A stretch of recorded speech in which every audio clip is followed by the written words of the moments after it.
Hey guys, it's John Worden from Eastern Hot Rodder with another book review. This time it's The American Speed Shop by Bob McClurg. And I'm really excited about sharing this one with you because it's got a ton of cool stuff in it.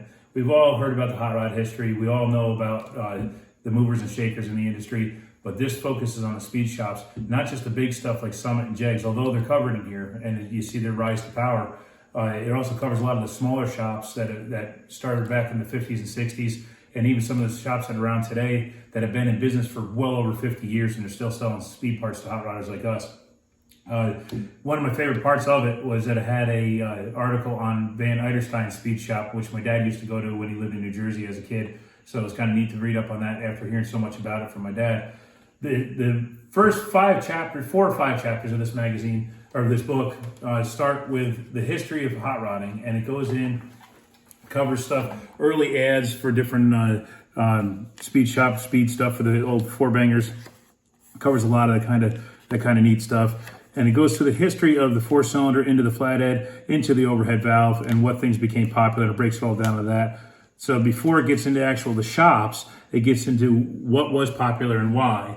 And then from there, it goes into the guys that started developing their own stuff and putting ads in hot rod magazines and CarCraft and stuff like that. And then as it slowly kind of morphed into its own and SEMA came into being and organized things even more, and these big speed shops started popping up all over the place. Some survived, some didn't. One of the chapters is devoted entirely to ones that have gone defunct and are out of business. And then there's another one about the ones that have survived, like PAW. I don't know if you guys remember that one, but I remember reading those ads, multi-page ads in the magazines years ago.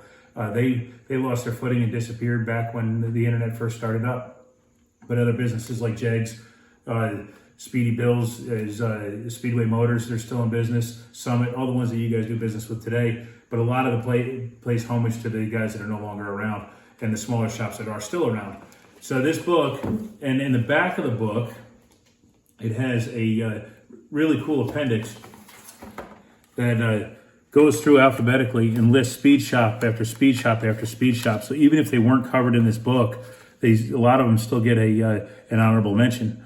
So it's kind of neat because you get to see all that cool stuff. You get to see pictures of some of the ads they did, some of the promos they did, big old smoky burnouts, all sorts of drag race stuff, the cool decals and stuff that some of these shops came up with. And it's just a really neat piece of history that most people don't really focus on. So rather than just being the hero drag racers and the hero parts developers, this focuses on the guys that actually made the speed shops so we can get those hero parts. So again, American Speed Shop by Bob McClurg. CarTech books, the hardcover copy like this is $42.95 plus $6.95 shipping and handling. To get it into your library today, tell them Eastern Hot Rodder sent you, and it's cartechbooks.com. See you guys.